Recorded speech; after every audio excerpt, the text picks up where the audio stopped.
Bonjour à tous. Aujourd'hui, je fais ma première vidéo sur la Hierodula patellifera, une menthe d'Asie. Donc oui, en effet, elle vient d'Asie.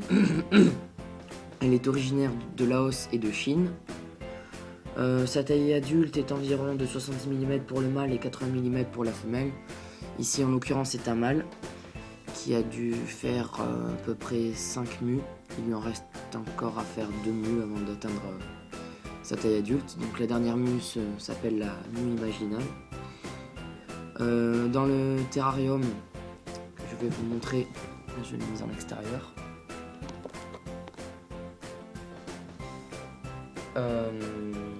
Elle nécessite une humidité de 40 à 50%, mais moi je vais même jusqu'à lui mettre 70%.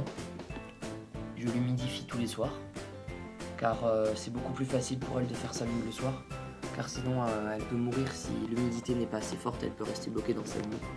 Donc ce serait en effet bête de perdre une menthe de cette manière. La température 25 à 31 degrés le jour et 21 à 22 degrés la nuit, donc forcément ça baisse. Sa durée de vie est d'environ 1 an pour la femelle et de 3 à 4 mois en moins pour le mâle. Donc moi ça va faire bientôt 2 mois que je l'ai.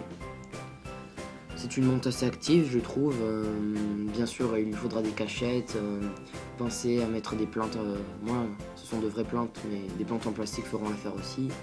Des bouts de branches en travers du vivarium, de manière à ce qu'elle puisse se cacher. Donc, cette petite Hierodula, contrairement à la Hierodula majuscula, n'a rien à envier aux plus grandes, comme la Hierodula majuscula justement, car elle a des petits points jaunes sur ses pattes ravisseuses et quelques zébrures sur le corps, et des taches mauves sur l'abdomen par endroits. Elle sait se faire aussi belle qu'une autre. Elle est très facile à élever et elle conviendra parfaitement aux débutants. Personnellement, moi c'est ma première menthe. Malheureusement, je n'ai pas pu trouver de femelle, car c'est très dur à différencier lorsqu'ils sont juvéniles. Le mâle, comme je vous l'ai dit, il a des points jaunes sur les pattes ravisseuses, donc là, je vais vous les montrer. On les cache. On les distingue à peine sur les pattes ravisseuses, les 2 petits points. Mais la femelle, elle en a 3, alors que le mâle lui en a 2. C'est comme ça que vous pourrez reconnaître le mâle de la femelle. De plus, le mâle a les antennes beaucoup plus longues que la femelle. Pas vrai. Nourriture, ce qui concerne la nourriture, elle a bon appétit. Elle n'hésitera pas à attraper une proie plus grosse qu'elle. Je la nourris avec des grillons. Vous pouvez très bien lui donner des blattes, pas trop grosses bien sûr, des criquets, des papillons quand j'en ai sous la main. Cette menthe, elle mange de tout, hein. Elle n'est vraiment pas difficile à nourrir. Moi je laisse de temps en temps 2-3 grillons dans le terrarium, et quand elle a faim, elle descend de sa plante et va se nourrir. Donc son milieu de vie, mon terrain, moi il doit faire quoi Il doit faire 25-30 cm sur 15 cm. Il est assez suffisamment haut, mais plus haut que large. C'est ce qui est important, car cette menthe est arboricole. Donc vous aurez besoin d'un terrarium suffisamment haut.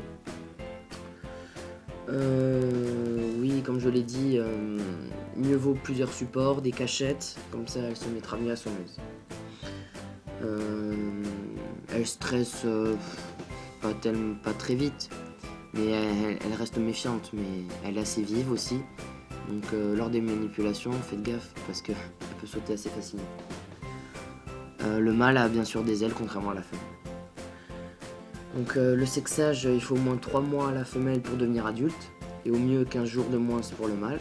Donc le mâle sera sûrement prêt à s'accoupler avant la femelle. Une autre caractéristique pour différencier la femelle du mâle, la femelle elle possède 7 segments abdominaux. Elle est plus large que le mâle, comme je vous l'ai dit, et ses antennes sont plus courtes. Et elle a 3 points jaunes sur les pattes ravisseuses, contrairement au mâle. Reproduction, elle dure au moins 4 ou 5 heures, ça peut paraître assez long, mais c'est pas très long contrairement à d'autres espèces de menthes où l'accouplement peut durer jusqu'à 9 heures. comme la Philocrania paradoxa, sur laquelle je ferai sûrement une vidéo. Le mâle est assez timide et il a besoin d'être un peu poussé pour y aller apparemment. Personnellement, j'attends que les mâles et femelles, mon mâle ait au moins 3 semaines après sa dernière nuit imaginale, puis j'essaierai de trouver une femelle pour les mettre ensemble. Mais bien sûr, lors de l'accouplement, gavez bien la femelle avant, proposez-lui pas mal de proies pour qu'elle mange en suffisance et pour éviter le cannibalisme avec le mâle. Si vous pouvez éviter de perdre le mâle, ce serait bien. Et puis de toute façon, le mâle risque de mourir quelques instants après l'accouplement. Là, il a l'air d'aller plutôt pas mal. Je vais pas le faire manger tout de suite. L'incubation.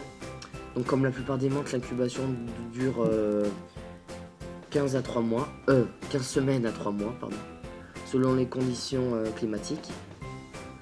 L'ootech donne naissance à une bonne centaine de petites menthes qui seront séparées dès leur deuxième nuit pour éviter le cannibalisme.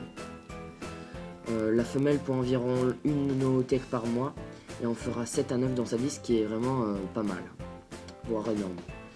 Bien évidemment, les jeunes seront à nourrir avec des drosophiles, de petites mouches des fruits, donc de petites proies, jusqu'au moins leur 3e nuit, voire au pire la 4e.